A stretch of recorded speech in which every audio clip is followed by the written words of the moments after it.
Right, good morning everyone. Welcome back to what I'm going to call sort of day two of the MR2 Christmas special, I suppose, where we're just continuing to take care of a couple of jobs that I want to get done to my MR2 Roadster. And today we're going to be looking at some 3D printed shifter cage bushing mounts. So, these have been printed for me by my friend Toby. A nice budget-friendly mod. They look not bad. They're just printed on a home printer. We got the file from Thingiverse. If you've got access to a printer, anyone can do these. They don't take too much filament. But what they're going to do for us is just clean up our shifter feel.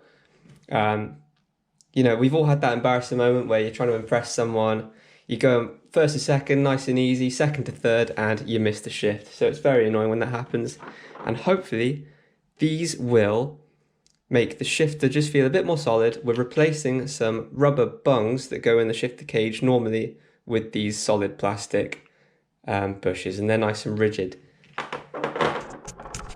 So just, I guess, as a little teaser for you guys, later in the week, I do have this PowerFlex rear motor mount insert.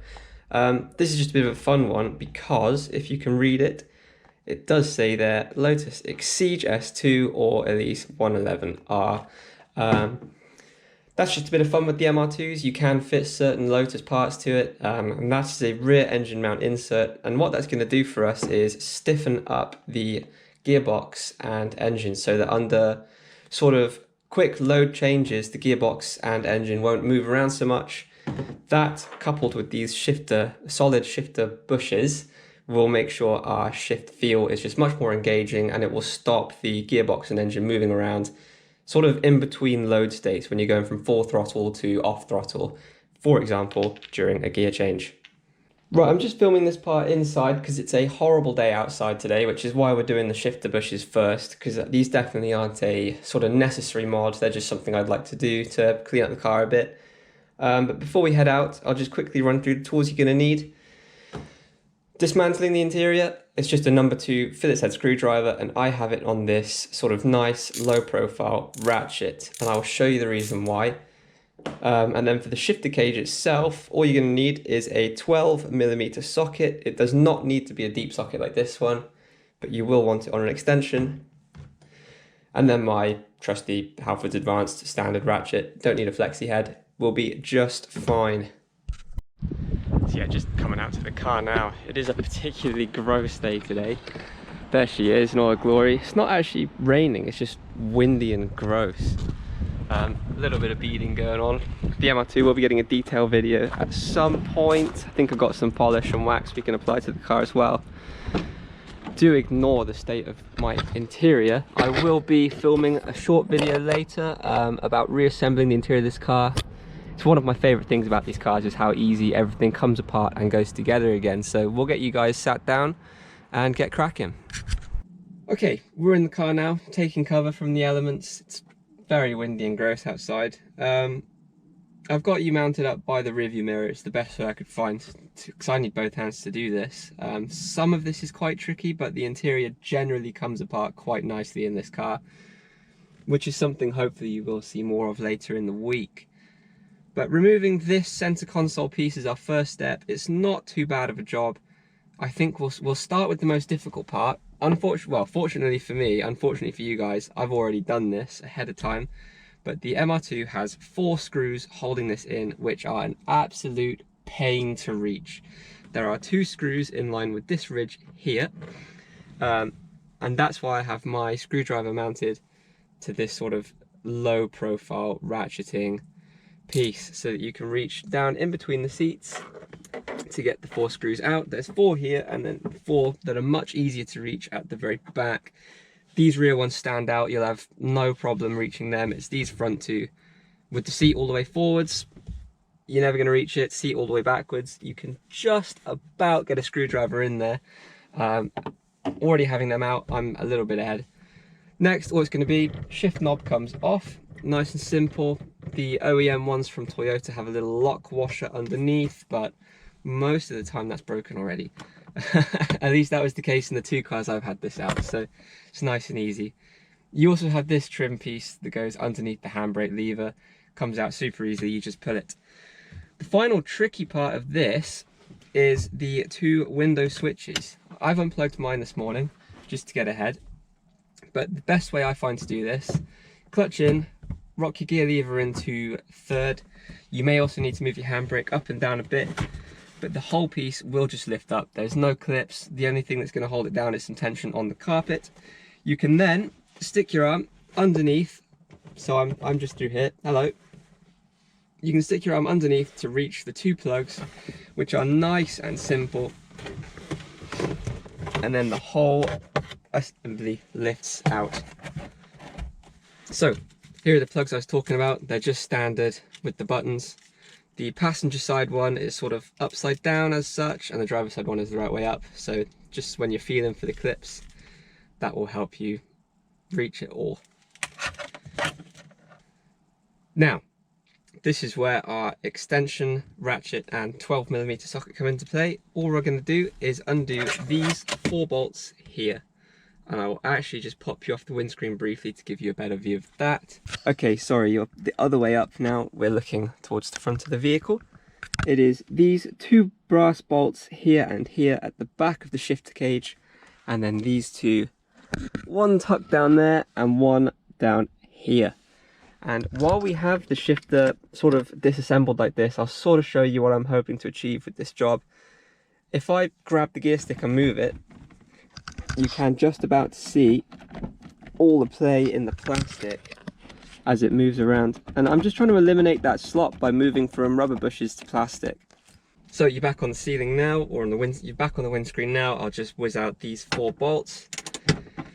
You're doing this with me, guys. I've never had these out, so hopefully they won't be too bad. Being interior, you tend to get away with minimal corrosion, but this is still a Japanese car, so there is no telling really.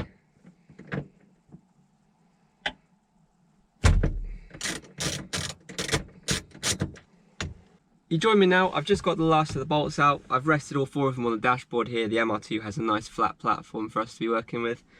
They are worryingly moist in my vehicle. That does seem to be a common trend with this car, but who knows, right? I have had a new roof on this car, Jack R. Smith Trimmers in Swansea. If you have an MR2, one of the best places in the country, well, in the UK, to be going for a new roof. Nice and budget friendly, but somehow, like, the seals around the windscreen or something are still leaking, but that's one for another day. I'll just bring you in closer and I'll show you how to remove these bushes. Right, we are freehanding it now. This is going to be the easiest one to demonstrate. I don't want to unclip all of my shifter cables and everything. That's just going to cause more trouble than it's worth. And the cage, you will notice, does sort of have the wiring loom attached to it. So this is speaker wire, a lot of the electricals for the front of the car. And then I've got some excess wiring for my head unit as well. So this bush right here is the easiest one to do. All you're going to do is rock the cage over to one side and the bush will push out from the bottom. And there is the beginning segment. This is just the brass holder, and then there are rubber pieces on top, which are these that we're going to pull out as well. Okay guys, so I've just done the front one, and these are actually awesome when you get them in. They are fiddly to push out. The metal tube piece, which is this, I showed you in the front one, just simply slides out through the bottom. You can pull that out no problem. The tricky part is these rubber boots. This is the best angle I could get, sorry. You do just have to squeeze them and they will pop out. And luckily for me, or unluckily, it's not moisture, they are just well greased up for once. My car's actually been maintained. So these are nice and lubricated. But the satisfying part about this job is these plastic bushes. I'll need to give some credit to the 3D printer author. I will try and find them and put it in the description. If you have a listen, they just snap into place on the shifter cage perfectly. They do elevate the shifter slightly. This won't change anything with your shifter pattern at all, but it will just bring the shifter slightly closer to the steering wheel. If you're into your motorsports, this is a good thing. You know, you're faster from the wheel to the shift knob. Honestly, I don't think it's going to make a huge difference, but it is super nice and rigid in there. We will see about longevity if there's any vibrations, but I'm very happy with these. So I'll pop out the other two that I've got on the passenger side to go, and then I'll show you bolting them back in. Okay, so I've got the bushes all installed, but one thing to be aware of when you are assembling and disassembling the car, this metal bracket here, I'll try and wiggle it, runs along underneath. It's this metal horizontal piece along, and then to here with the clip in. This is held in place by these two bolts, okay? So when you've got the bolts out, this is going to want to walk around a bit. It does slot into place nicely, but when we put the bolts back in, you're going to want to make sure you do thread through this as well, otherwise you're going to struggle to bolt your sort of center console piece back into place properly. And it also has clips to hold the carpet in, so just one to be aware of when you're bolting the car back together. Okay, so bushes in place. I've made sure that this metal bracket is nice and locked in where we want it. Now I'll just get all four of the screws thrown in together.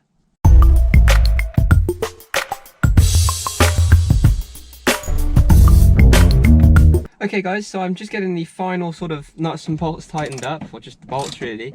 But I had to say I am thrilled with how this one's come together.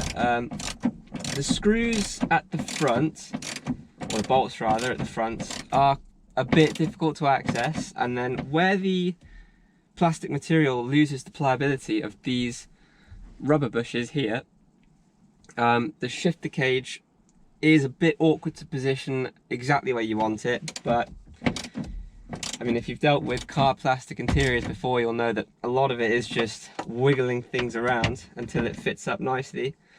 However, I did have a quick sort of wiggle of the gear stick, if you will, and I am thrilled with how just well mounted this is. It's night and day difference. So I'm looking forward to taking it out to a drive. I probably won't drive it today. I am filming on Christmas Eve, so maybe I'll take it out for a laugh, but I'll pop you off the window in a second because this cage is rock solid compared to what I used to be dealing with. So there are things we can do further to improve the shift feel of this car, and I will walk you through them probably later today.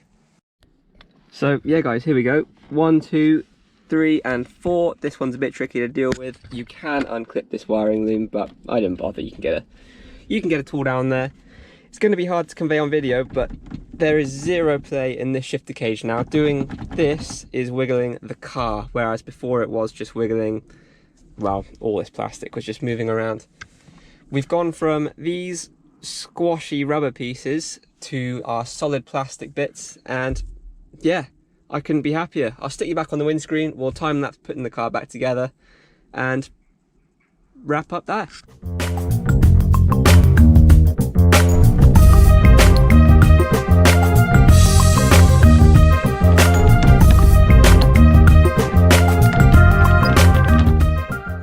Well, there we are guys, that's the interior back together. I'm actually thrilled with this finish. It's hard, with the interior back in place, it's hard to tell, but that's play in the gear linkage end in the engine bay, but this cage is rock solid. If we go through the gears, they are exactly where I want them to be.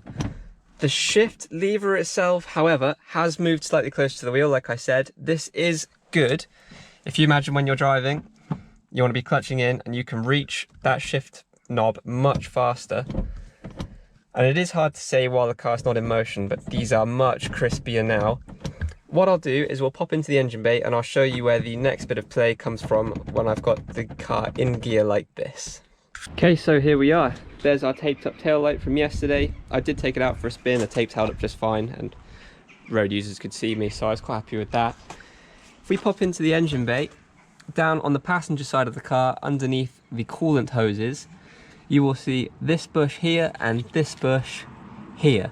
Now this is the shifter linkage from the gearbox, which is down here, to the shift lever in the car. And you'll see if I give it a wiggle, we've got loads of play in all of this. And this little weight here is a counterweight that makes your shift feel as good as it does. If I move it around, right now the car is currently in neutral. Going over here, I'll put it into third. Here is fourth, and you can actually change gear from up here. So there's first, second, third, fourth, fifth is back there. But there is loads of slop kicking around, particularly in this one.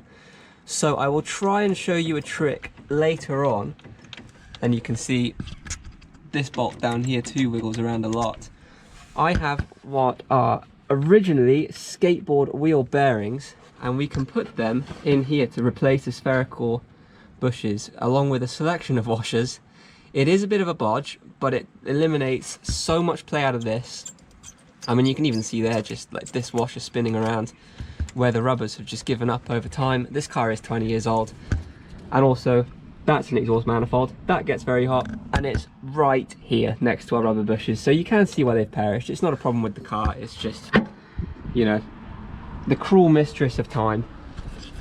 Right, well, I hope you guys enjoyed that one. That was just a nice, easy sort of Sunday morning job you can do with the car. You know, weather was crap, but we stayed inside, stayed dry, stayed warm. So replaced these perished, horrible rubber bushes with some nice fresh plastic. And the best thing about this is this job was effectively free. If you've got access to a 3D printer, or even better like me, you have access to a friend with a 3D printer who's just looking for excuses to use it, print them out. I'll put a link in the description to the file that I used, and you can get them in. Thanks for watching.